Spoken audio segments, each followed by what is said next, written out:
जय हिंद, नमस्कार दोस्तों। मेरा नाम है राधे मोहन। तो चलिए आरंभ करते हैं। देखते हैं कि 1857 के बाद कैसे ईस्ट इंडिया कंपनी को समाप्त कर दिया गया और ईस्ट इंडिया कंपनी के जितने भी अधिकार थे उसमें ईस्ट इंडिया कंपनी के अंतर्गत जो गवर्नर थे, उनके जो क्षेत्र थे, उनके राजस्व संबंधी जो शक्तियाँ थी, कैसे सब ब्रिटिश राजशाही को हस्तांतरित कर दिया गया। तो ईस्ट इंडिया कंपनी को इस अधिनियम में समाप्त कर दिया गया है। तो देखते हैं कि इस हिस्टोरिकल बैकग्राउंड में पहला अधिनियम कौन सा था, उसकी विशेषताएं क्या क्या थीं, इसके बारे में हम डिटेल में चर्चा करेंगे।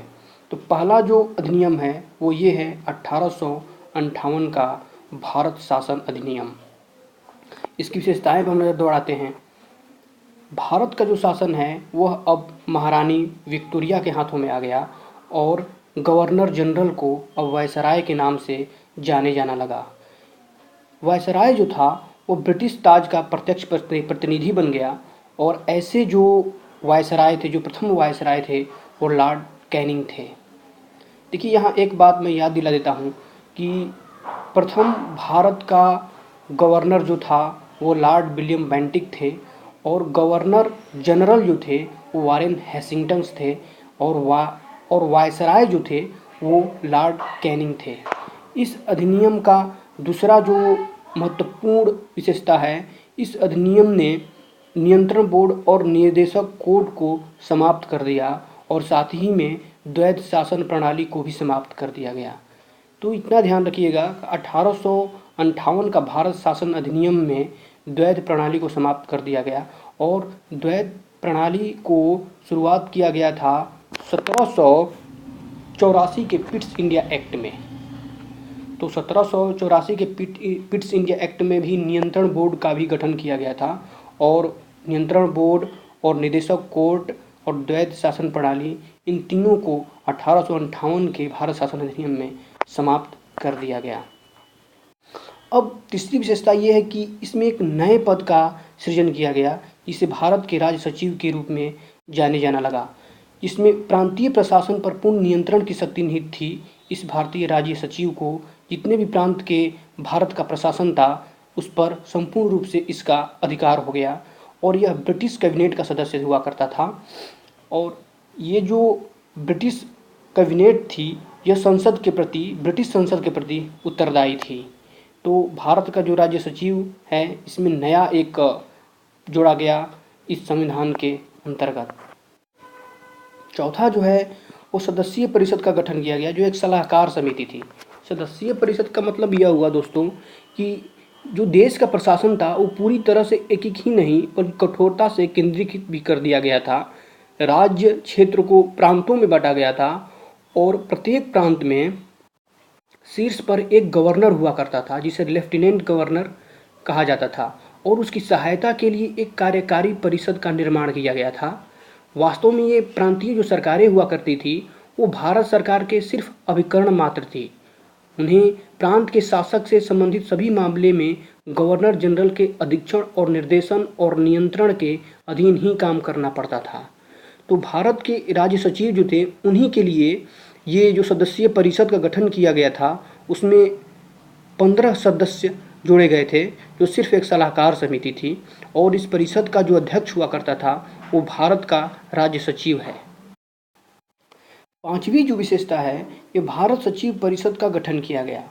भारत सचिव परिषद का मतलब यह हुआ कि यह एक निकाय थी और भारत और इंग्लैंड में मुकदमा करने का इसको अधिकार दे दिया गया था और इस परिषद पर भी मुकदमा किया जा सकता था। इस कानून के तहत 1858 के कानून के तहत इस परिषद पर भी मुकदमा किया जा सकता था और भारत में और इंग्लैंड में जो भी मुकदमा था इसको करने का अधिकार मिल गया था।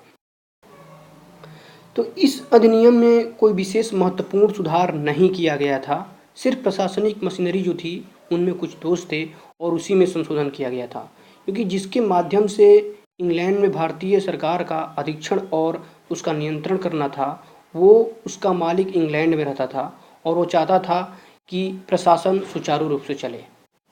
चलिए देखते हैं आगे का जो है अधिनियम 1861 का, उसकी क्या क्या विशेषताएं थी, उसमें कौन कौन से कानून बने। तो ताज के शासन में दूसरा जो महत्वपूर्ण अधिनियम है उसे हम 1861 के भारत परिषद अधिनियम के नाम से जानते हैं। अगर सत्य रूप से कहा जाए तो 1861 के अधिनियम ने ही भारत के संवैधानिक विकास में दो महत्वपूर्ण योगदान दिया।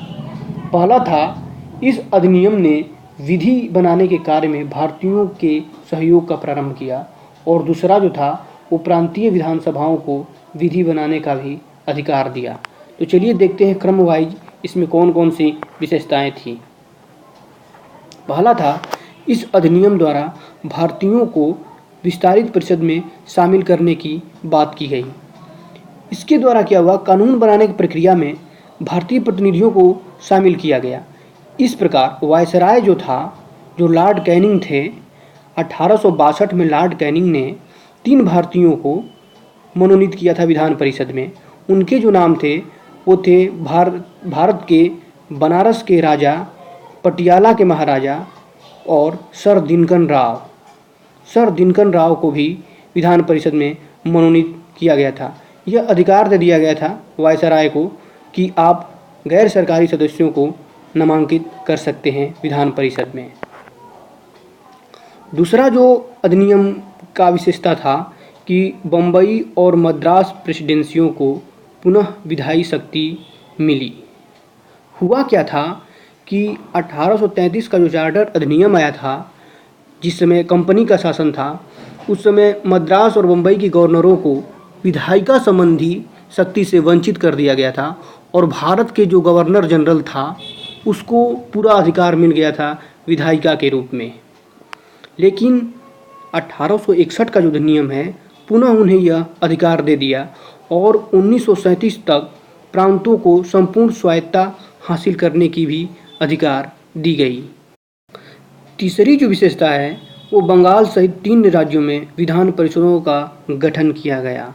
बंगाल में 1862 में विधान परिषद गठन हुआ, उत्तर पश्चिम सीमा प्रांत में 1866 में विधान परिषद गठन हुआ, और पंजाब में 1897 में विधान परिषद का गठन हुआ।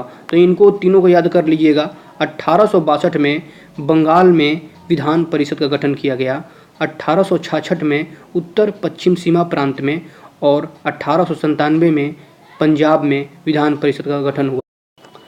चौथा जो विशेषता है वो वायसराय को कार्य संचालन करने के लिए परिषद में नियम और आदेश बनाने की शक्तियां प्रदान की गई, और लॉर्ड कैनिंग द्वारा जिस व्यवस्था का प्रारंभ किया गया था उस व्यवस्था का नाम है पोर्टफोलियो प्रणाली।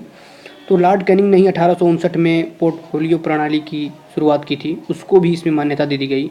और इसके अंतर्गत क्या हुआ कि वायसराय के जो परिषद था, जो वायसराय के लिए एक परिषद का निर्माण किया गया था, उसमें एक सदस्य को नामांकित किया गया, एक सदस्य को रखा गया, वह सदस्य को सरकारी विभाग का प्रभारी बनाया गया, और वो जो सदस्य था उस विभाग के काउंसिल की तरफ से कोई भी अंतिम आदेश दे सकता था। उसको यह अधिकार था कि आप कोई भी अंतिम आदेश दे सकते हो।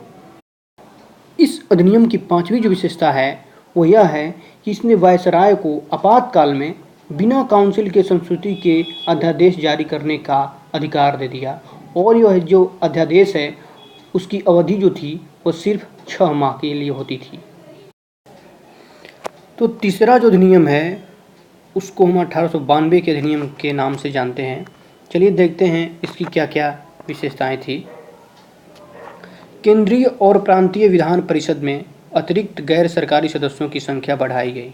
अतिरिक्त गैर सरकारी सदस्यों की संख्या तो बढ़ा दी गई प्रांतीय स्तर पर और केंद्रीय स्तर दोनों स्तरों पर, लेकिन अभी भी बहुमत जो होता था वह सरकारी सदस्यों का ही होता था। तो इस अधिनियम में अभी गैर सरकारी सदस्यों की बहुमत का बोलबाला नहीं था, सिर्फ सरकारी सदस्यों का ही था। दूसरी जो विशेषता है, विधान परिषद को बजट पर बहस करने और कार्यपालिका के प्रश्नों का उत्तर देने के लिए अधिकृत कर दिया गया। मतलब हुआ कि विधान परिषद में कार्यों को भी वृद्धि कर दिया गया, उन्हें बजट पर बहस भी कर सकते थे, और जो कार्यपालिका होती है जो प्रश्न करती है उसके लिए इनको अधिकार दे दिया कि आप उनके प्रश्नों का उत्तर जरूर देंगे। केंद्रीय परिषद और बंगाल चैम्बर्स ऑफ कॉमर्स में गैर सरकारी सदस्यों के नामांकन के लिए वायसराय को शक्ति प्रदान किया गया था। प्रांतीय स्तर पर यह शक्ति गवर्नर को मिली। मतलब यह हुआ कि केंद्र स्तर पर वायसराय को यह शक्ति दी गई कि आप गैर सरकारी सदस्यों को नामांकन कर सकते हैं, और प्रांतीय स्तर पर यह शक्ति गवर्नर को मिली। और गवर्नर कैसे कर सकता था? जिला परिषद के माध्यम से, नगरपालिका के माध्यम से, विश्वविद्यालय के माध्यम से, व्यापार संघ हो गया, जमींदार हो गए, और चैम्बर ऑफ कॉमर्स के सिफारिशों पर। तो गैर सरकारी सदस्यों की नियुक्ति करने की शक्ति प्रांत स्तर पर गवर्नर को मिली थी, और सेंटर स्तर पर, जिसे केंद्र विधान परिषद कहा जाता है, वहाँ पर वायसराय को वो शक्ति मिला था। तो इस अधिनियम में बहुत ज़्यादा महत्वपूर्ण बदलाव नहीं किए गए थे। इस अधिनियम में सिर्फ गैर सरकारी सदस्यों की नियुक्ति की गई थी, क्योंकि इंग्लैंड के जो महारानी थी, इंग्लैंड का जो शासन था, वह सोच लिया था कि अब भारतीयों के सहयोग से भारतीयों का मन भी जानना पड़ेगा, वह किस प्रकार से हमारे देश, हमारे शासन के बारे में सोच रहे हैं, और उसका वो फ़ायदा उठा करके हमारे देश पर और अधिक दिनों के लिए शासन चलाना चाहते थे। तो इसमें अधिनियम में चुनाव शब्द का उपयोग नहीं किया गया है, सिर्फ प्रयोग किया गया है नामांकन की प्रक्रिया। तो चौथा जो अधिनियम है वह 1909 के अधिनियम से विख्यात है। यह बहुत महत्वपूर्ण अधिनियम है, क्योंकि इस अधिनियम को मार्ले मिंटो सुधार के नाम से भी जाना जाता है।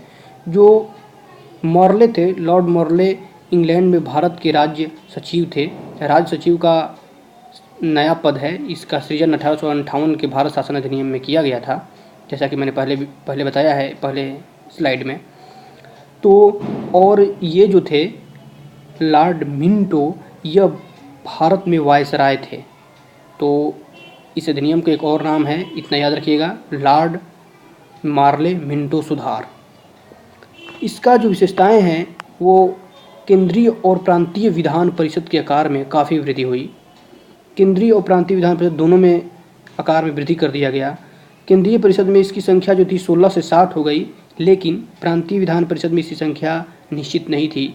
वह आवश्यकता के अनुसार अपना सेट थी कि इस प्रांत में कितने सीट होने चाहिए। इसने केंद्रीय परिषद में सरकारी बहुमत को तो बनाए रखा, लेकिन प्रांतीय परिषद में गैर सरकारी सदस्यों की बहुमत की अनुमति थी। हुआ क्या था, 1892 में दोनों ही स्तर पर, 1892 का जो अधिनियम था उसमें दोनों स्तर पर, केंद्र और प्रांत स्तर पर, दोनों पर सरकारी सदस्यों का बहुमत था। लेकिन इस अधिनियम में, 1909 के अधिनियम में, केंद्र स्तर पर सरकारी बहुमत तो जरूर था, लेकिन प्रांत स्तर पर उनकी बहुमत की जरूरी नहीं थी। उसकी अनुमति मिल गई थी गैर सरकारी सदस्यों की। इसने दोनों स्तर पर विधान परिषदों के चर्चा कार्यों का दायरा बढ़ाया। इसमें क्या किया है कि जो 1892 में कुछ अधिनियम बनाए गए थे, जैसे बजट पर भाषण देना या बजट पर चर्चा करना या कार्यपालिका के प्रश्नों का उत्तर देना, उसी में थोड़ा और विस्तार कर दिया। जैसे कि इसमें उदाहरण के तौर पर अनुपूरक प्रश्न पूछना, बजट पर संकल्प रखना, तो और उसी का दायरा बढ़ा दिया बजट संबंधी विषय पर। दोनों स्तर पर विधान परिषद में चर्चा कार्यों का दायरा बढ़ा, जैसा कि मैंने अभी बताया। सत्येंद्र प्रसाद सिन्हा वायसराय की कार्यपालिका परिषद के प्रथम भारतीय सदस्य बने, और ये विधि सदस्य बनाए गए थे। इस अधिनियम ने पहली बार किसी भारतीय को वायसराय और गवर्नर के परिषद के साथ एसोसिएशन बनाने का प्रावधान किया गया, और ऐसे पहले भारतीय बने सत्येंद्र प्रसाद सिन्हा, जो विधि सदस्य थे। और इस अधिनियम में एक और बड़ी बात की गई, इस अधिनियम ने पृथक निर्वाचन का आधार तैयार किया। हुआ क्या कि मुस्लिमों के लिए सांप्रदायिक प्रतिनिधित्व का प्रावधान किया गया। इसका मतलब यह हुआ कि मुस्लिमों के लिए सिर्फ मुस्लिम मतदाता ही मतदान कर सकते हैं, कोई और नहीं दे सकता है।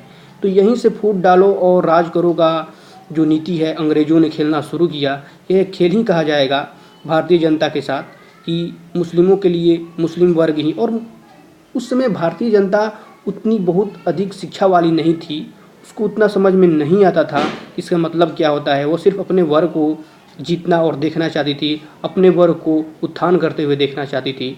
और लॉर्ड मिंटो जो थे, उनको सांप्रदायिक निर्वाचन के जनक के रूप में जाना जाता था। इन्हीं ने यह प्रस्ताव रखा कि पृथक निर्वाचन आधार तैयार किया जाए, जिससे भारत में हिंदू और मुस्लिमों के बीच में एक गहरी खाई पैदा हो जाए। छठा जो इसका महत्वपूर्ण है वो ये है कि कुछ और क्षेत्रों में भी अलग प्रतिनिधित्व प्रदान किया गया, जैसे कि presidency corporation, chambers of commerce, विश्वविद्यालय में और जमींदारों के लिए भी अलग प्रतिनिधित्व का प्रावधान किया गया। तो इस हिस्टोरिकल बैकग्राउंड में जो पांचवा अधिनियम है वह है भारत शासन अधिनियम 1919। इसे मॉन्टेग्यू चेम्सफोर्ड सुधार भी कहा जाता है, क्योंकि उस समय मॉन्टेग्यू जो थे वो भारत के राज्य सचिव थे और वायसराय चेम्सफोर्ड थे। तो भारत राज्य सचिव मॉन्टेग्यू और वायसराय चेम्सफोर्ड ने मिलकर भारत में सुधारों के लिए एक योजना तैयार की, जिसे मॉन्टफोर्ड योजना के भी नाम से जाना जाता है। याद रखिएगा, भारत शासन अधिनियम 1919 को मॉन्टफोर्ड योजना के नाम से भी जाना जाता है। मॉन्टफोर्ड योजना के आधार पर ब्रिटिश संसद में एक विधेयक लाया गया जो 1919 में पारित होकर गवर्नमेंट ऑफ इंडिया एक्ट 1919 कहलाया। तो इसका एक और नाम है गवर्नमेंट ऑफ इंडिया एक्ट 1919। तो चलिए देखते हैं इस अधिनियम के प्रावधान क्या क्या था, इसकी विशेषताएं क्या क्या थीं। पहला है, केंद्रीय और प्रांतीय विषयों की पहचान करके अलग कर दिया गया।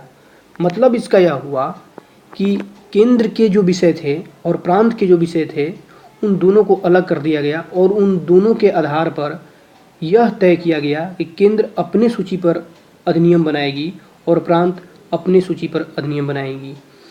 इसका मतलब यह हुआ कि केंद्रीय नियंत्रण को राज्यों पर से कम कर दिया गया, क्योंकि आवश्यकता से अधिक राज्य केंद्र पर निर्भर थे और उन नियंत्रण को कम करने का इस अधिनियम में प्रावधान किया गया। अब प्रांत अपनी अलग सूची पर अधिनियम बना सकते थे और केंद्र अपने अलग सूची पर अधिनियम बना सकते थे, लेकिन फिर भी जो सरकार का ढांचा था वो केंद्रीय और एकात्मक ही बना रहा। प्रांतीय विषयों को पुनः दो भागों में विभाजित किया गया। प्रांत में द्वैध शासन की शुभारंभ किया गया है। इतना याद रखिएगा कि भारत शासन अधिनियम 1919 में द्वैध शासन की शुरुआत की गई, प्रांत में, केंद्र में नहीं, सिर्फ प्रांत में द्वैध शासन की स्थापना की गई, जिसमें दो विषय रखे गए, एक हस्तांतरित विषय थे और एक आरक्षित विषय थे। तो हस्तांतरित विषय पर सिर्फ गवर्नर का शासन होता था और वही इस कार्य में उन मंत्रियों की सहायता लेता था जो विधान परिषद के उत्तरदायी थे। जो विधान परिषद के उत्तरदायी मंत्री थे उनकी सहायता से गवर्नर का इस हस्तांतरित विषय पर शासन चलता था। लेकिन आरक्षित विषय क्या था कि यह कार्यपालिका परिषद की सहायता से शासन करता था। गवर्नर ही करता था लेकिन कार्यपालिका परिषद के सहायता से करता था, लेकिन जो कार्यपालिका थी वह विधान परिषद के प्रति उत्तरदायी नहीं थी। तो प्रांतीय विषयों को पुनः दो भागों में बांट दिया गया और इसी अधिनियम में द्वैध शासन, प्रांतों में द्वैध शासन प्रणाली की नींव डली। फिर इसमें क्या हुआ कि द्विसदनीय व्यवस्था और प्रत्यक्ष निर्वाचन व्यवस्था की शुरुआत हुई। जो आज हमारे देश में जो चुनाव होते हैं वो प्रत्यक्ष निर्वाचन व्यवस्था के अंतर्गत आते हैं, जैसे प्रधानमंत्री का जो चुनाव होता है। तो इसका जो नींव था वो इसी अधिनियम में पड़ा, भारत शासन अधिनियम 1919 में। इसने पहली बार द्विसदनीय व्यवस्था का भी शुभारंभ किया। एक था राज्यसभा और दूसरा था लोकसभा। दोनों सदनों के बहुसंख्यक सदस्यों को प्रत्यक्ष निर्वाचन के माध्यम से निर्वाचित किया जाता था। वायसराय के कार्यकारी परिषद में 6 में से 3 भारतीय होना आवश्यक हो गया। इसमें 3 भारतीयों को बढ़ा दिया गया, लेकिन इसमें जो एक होता है कमांडर इन चीफ का जो पद है वो भारतीय लोगों को नहीं दिया गया। और उसके अलावा जो परिषद में कार्यकारी सदस्य थे उनकी संख्या में 3 का भारतीय होना आवश्यक कर दिया। सांप्रदायिक आधार पृथक निर्वाचन को और अधिक विस्तार कर दिया गया। जो लॉर्ड मिंटो थे उन्होंने मुस्लिमों को यह अधिकार दिया था, अधिकार ही नहीं दिया था, एक व्यवस्था की शुभारंभ किया था जिसे सांप्रदायिक प्रणाली की बात कहते हैं, सांप्रदायिक प्रणाली कहते हैं। उसको और इस अधिनियम में विस्तार कर दिया गया। यह विस्तार पहुंच गया सिख समुदाय तक, एंग्लो इंडियन तक, और एंग्लो इंडियन ही नहीं, यूरोपियों को भी इसमें अधिकार दिया गया कि वो लोग भी अपने सांप्रदायिक आधार पर निर्वाचन कर सकते हैं। अब इसमें देखिए क्या हुआ कि मताधिकार जो था उसको भी सीमित कर दिया गया था। मतलब हुआ कि जिसके पास संपत्ति होगी, जो कर देगा, जो उच्च शिक्षा वाला होगा, वही लोग सिर्फ मतदान दे सकते हैं, अन्यथा और कोई नहीं दे सकता है। तो सातवां इसका जो विशेषता है वो ये है कि इस कानून ने लंदन में भारत के उच्चायुक्त के कार्यालय का सृजन किया। एक उच्च आयुक्त होता है पद, उसके कार्यालय का सृजन किया गया लंदन में, और जो कार्य अब तक भारत के सचिव कर रहे थे उन कार्यों में से बंटवारा कर दिया गया और उन कार्यों में से कुछ कार्यों को उच्च आयुक्त को दे दिया गया। 1926 में सिविल सेवकों की भर्ती के लिए केंद्रीय लोक सेवा आयोग का भी गठन इसी अधिनियम में हुआ।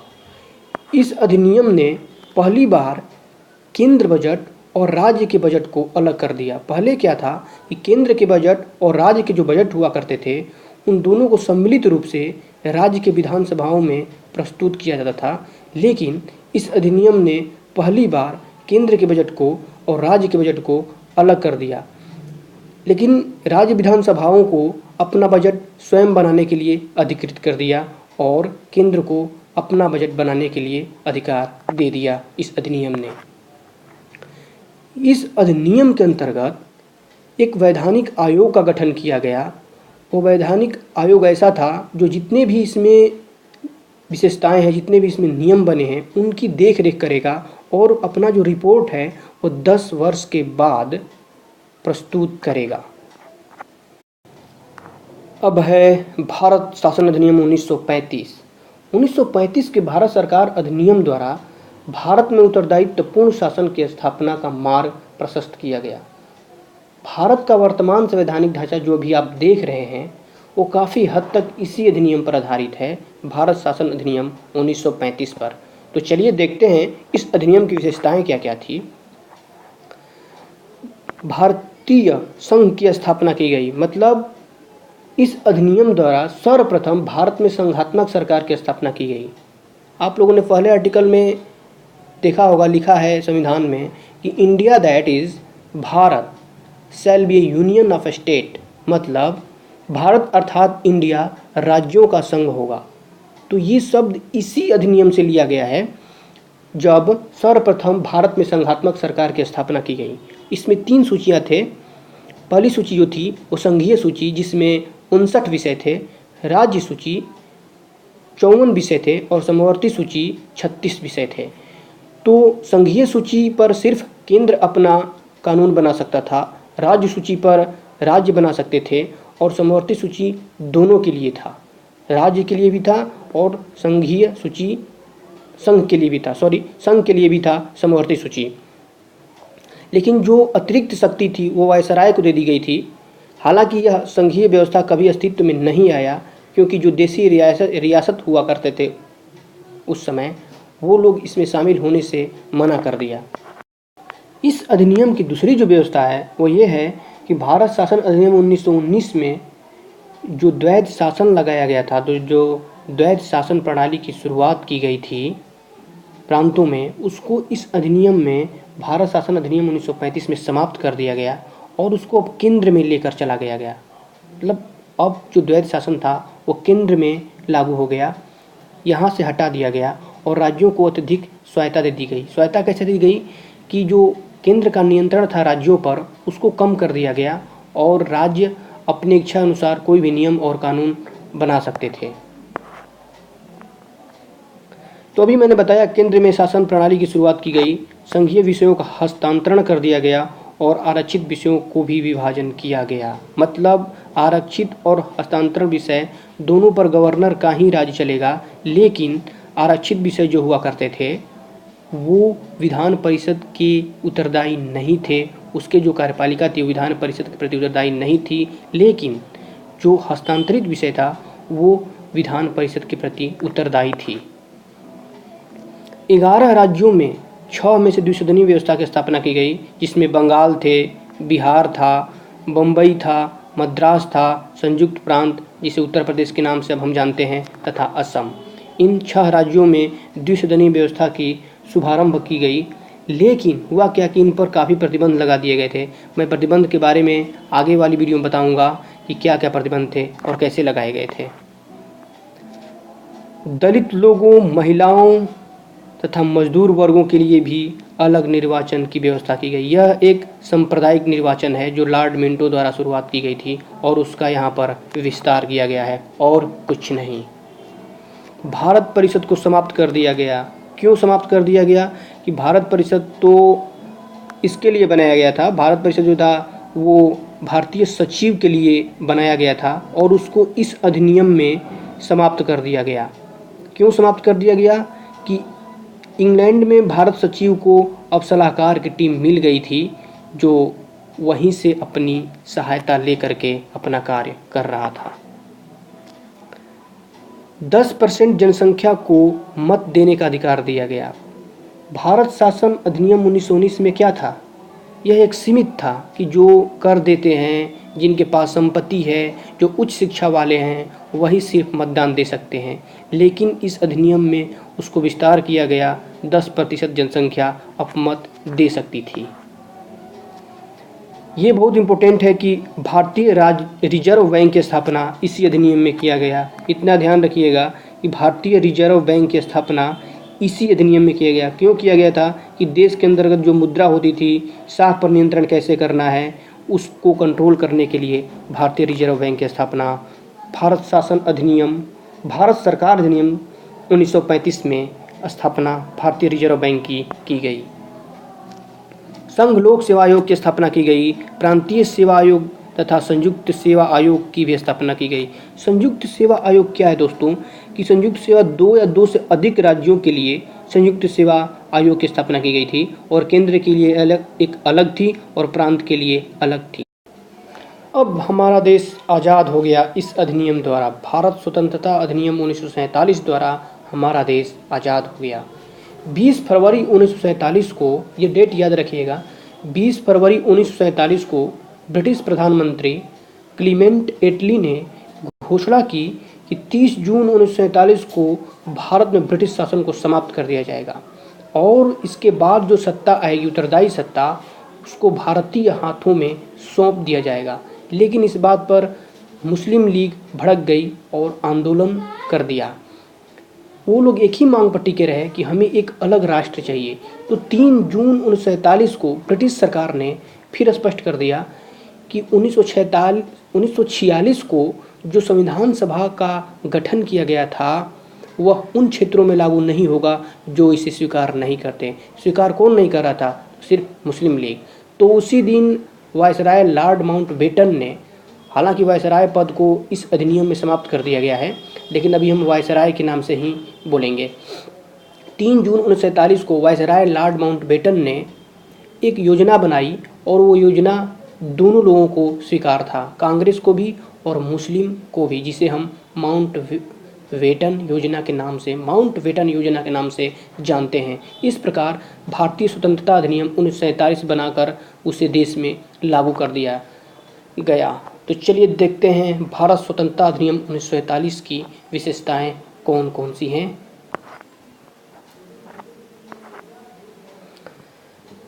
ब्रिटिश सरकार की समाप्ति। पहली विशेषता यही है कि ब्रिटिश सरकार की समाप्ति कर दी गई। 15 अगस्त 1947 को हमारा देश आज़ाद हो गया, स्वतंत्र हो गया, संप्रभु राष्ट्र घोषित कर दिया गया। भारत का भी विभाजन हुआ। यह थोड़ी एक दुख की बात थी, लेकिन अब क्या करेंगे जब ऐसा ही मुस्लिम लीगों ने टिक गए थे कि हमें एक अलग राष्ट्र ही चाहिए।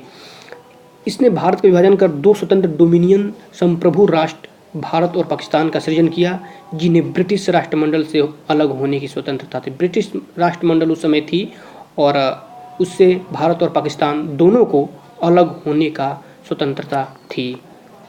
इसने वायसराय का पद समाप्त कर दिया। जैसा मैंने अभी थोड़ी देर पहले बताया कि वायसराय का जो पद था उसे हटा दिया गया और उसके स्थान पर दोनों देशों के लिए, दोनों राज्यों के लिए, भारत अभी भी एक राज्य के ही रूप में जाना जाता है, जो दोनों राज्य थे पाकिस्तान और भारत, दोनों के लिए गवर्नर जनरल पद का सृजन किया गया। गवर्नर पद जो था वो पहले स्वतंत्र भारत के थे लॉर्ड माउंटबेटन, इन्हें ही स्वतंत्र भारत के प्रथम गवर्नर जनरल के नाम से जाना जाता है, जिसकी नियुक्ति नए राष्ट्र की कैबिनेट की सिफारिश पर ब्रिटेन के ताज को ही कर रही थी। मतलब ब्रिटेन ही करेगा, लेकिन एक कैबिनेट की सिफारिश पर, नए राष्ट्र की कैबिनेट की सिफारिश, जो नए राष्ट्र हैं जैसे हमारा भारत है, पाकिस्तान है, उन दोनों की जो कैबिनेट होगी उन लोगों की सिफारिश पर ब्रिटेन इनकी नियुक्ति करेगा। पर ब्रिटेन की सरकार का कोई नियंत्रण नहीं हो रहा था, जैसा कि पहले विशेषता इसकी बता रही है कि ब्रिटिश सरकार की समाप्ति कर दी गई है। इसीलिए इस डोमिनियन दोनों राज्यों पर, दोनों राष्ट्रों पर अब ब्रिटेन का कोई अधिकार नहीं था। दोनों डोमिनियन राज्य की संविधान सभा को अपने देश के लिए संविधान बनाने की शक्ति दी गई।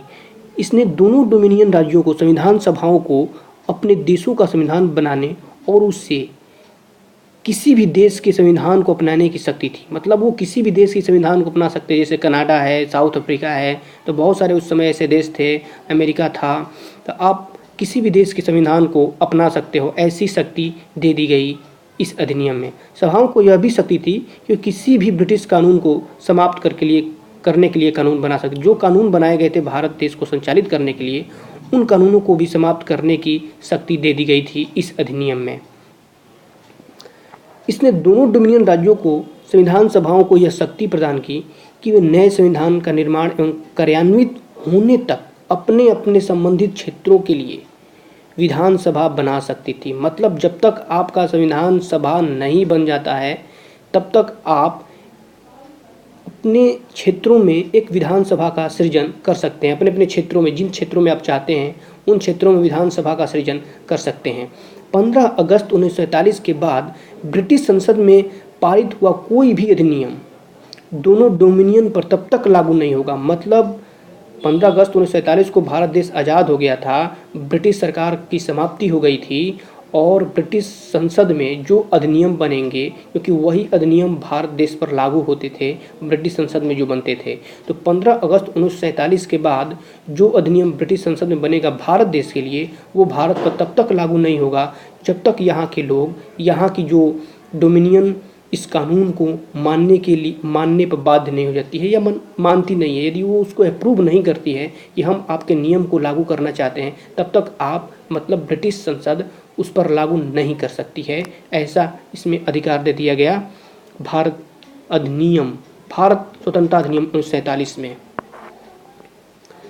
ब्रिटेन में भारत सचिव पद की समाप्ति। अब सचिव पद की क्या ज़रूरत थी जब भारत देश उन लोगों के हाथों से निकल ही गया, तो इसलिए वो लोगों ने सोचा कि अब इसकी कोई ज़रूरत नहीं है और भारतीय सचिव पद की समाप्ति कर दी गई।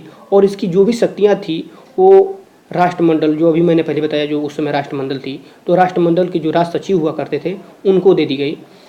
15 अगस्त 1947 से भारतीय रियासतों पर ब्रिटिश संप्रभुता की समाप्ति की घोषणा की। इसके साथ ही जो आदिवासी क्षेत्र भी थे, उस समय आदिवासी क्षेत्र थे, उन लोगों को समझौता कर दिया गया कि इसमें ब्रिटिश हस्तक्षेप नहीं होगा, ब्रिटिश सरकार उस पर हस्तक्षेप नहीं करेगा। इसने भारतीय रियासतों को एक स्वतंत्रता दी, मतलब जो उस समय भारत देश में जितने भी रियासत थे, बहुत सारे रियासत थे, क्षेत्रीय रियासत थे, तो उन लोगों को एक स्वतंत्रता दी गई, एक प्रकार का अधिकार समझिए कि वो चाहे तो भारत देश में शामिल हो सकते हैं, वो चाहे तो पाकिस्तान में भी शामिल हो सकते हैं। इसके लिए वो स्वतंत्र हैं, वो किस राष्ट्र के साथ जुड़ना चाहते हैं। इस अधिनियम ने संविधान बनाने तक प्रत्येक डोमिनियन में शासन संचालित करने एवं भारत शासन अधिनियम 1935 के तहत शासन चलाने का अधिकार दिया। मतलब जब तक आपका संविधान नहीं बनता है तब तक आप भारत सरकार अधिनियम 1935 के अनुसार आप अपने देश के राज्य को, अपने देश के सेवाओं को संचालित कर सकते हो। तो 10वीं जो विशेषता है इस अधिनियम की वो यह है कि ब्रिटिश सरकार को विधेयक पर मताधिकार देने से वंचित कर दिया गया और विधेयक को स्वीकार करने के अधिकार से भी वंचित कर दिया गया, क्योंकि जब ब्रिटिश सरकार का अधिकार ही नहीं रहा अब भारत पर, तो वो किसी भी विधेयक पर मताधिकार कैसे कर सकते हैं या उसको स्वीकार वो कैसे कर सकते हैं। लेकिन यह जो शक्ति है वह चला गया गवर्नर जनरल के हाथों में, जिसे नियुक्त करता था ब्रिटिश सरकार उस राष्ट्र की कैबिनेट की सिफारिश पर, और वो गवर्नर जनरल विधेयक पर मताधिकार दे सकता था और उस विधेयक को स्वीकार कर सकता था। 11वीं जो विशेषता है वो यह है कि भारत के गवर्नर जनरल एवं प्रांतीय गवर्नर को संवैधानिक प्रमुख बना दिया गया। हमारे देश के संवैधानिक प्रमुख कौन हैं? वो है राष्ट्रपति। जो राष्ट्रपति की स्थिति है वही स्थिति उस समय भारत के गवर्नर जनरल की कर दी गई और प्रांतीय गवर्नर को इनको बाध्य कर दिया गया कि आप सभी मामलों में राज्य की मंत्रिपरिषद के परामर्श को मानोगे, उसकी सलाह को मानोगे। इसी अधिनियम में भारत के सम्राट पद की समाप्ति कर दी गई। जो आप लोगों ने सम्राट पद देखा होगा, अशोक सम्राट, जहांगीर सम्राट, अकबर सम्राट, तो जो सम्राट पद होता था उसको हटा दिया गया इस अधिनियम में। भारत के राज्य सचिव द्वारा सिविल सेवा में नियुक्तियां करने और पदों में आरक्षण करने की प्रणाली को भी समाप्त कर दी गई, क्योंकि जब भारत का सचिव रहेगा ही नहीं, इस अधिनियम में भारत के राज्य सचिव को हटा दिया गया, तो जब राज्य सचिव नहीं रहेगा तो नियुक्तियां कौन करेगा? तो नियुक्तियां अब संघ लोक सेवा आयोग करेगा और आरक्षण भी हटा दिया गया जिसे राज्य सचिव चलाया करता था। तो 14 से 15 अगस्त 1947 को मध्य रात्रि में ब्रिटिश शासन का अंत हो गया। समस्त शक्ति जो थी वो दो नए राष्ट्रों को मिल गई जिनका नाम था भारत और पाकिस्तान। इन दोनों को उत्तरदायी शक्तियाँ हस्तांतरित कर दी गई और स्वतंत्र भारत के नए डोमिनियन भारत के प्रथम गवर्नर जनरल जो थे वो थे लॉर्ड माउंटबेटन। लॉर्ड माउंटबेटन को याद रखिएगा, वे स्वतंत्र भारत के प्रथम गवर्नर जनरल थे। इसी अधिनियम में वायसराय पद को हटा दिया गया था। वायसराय के नाम पर गवर्नर जनरल का नाम फिर से लागू हो गया। तो लॉर्ड माउंटबेटन जो थे वही जवाहरलाल नेहरू को शपथ दिलाए थे प्रधानमंत्री के रूप में। जवाहरलाल नेहरू प्रथम प्रधानमंत्री थे और उनको शपथ दिलाने वाले लॉर्ड माउंटबेटन थे। 1946 में बनी संविधान सभा को स्वतंत्र भारतीय डोमिनियन की संसद के रूप में स्वीकार कर लिया गया और भारतीय देश पर लागू कर दिया गया। तो जय हिंद, नमस्कार दोस्तों, समाप्त होती है यह यहीं पर वीडियो। तो अपना ख्याल रखिएगा, ज़रूरतमंदों की मदद कीजिएगा और हाँ, यदि ये वीडियो अच्छी लगी तो प्लीज़ लाइक कीजिएगा। यदि आपको लगता है कि इस वीडियो से, इस चैनल द्वारा अपलोड किए गए वीडियो से आपको लाभ हो रहा है तो सब्सक्राइब भी कर लीजिएगा। धन्यवाद।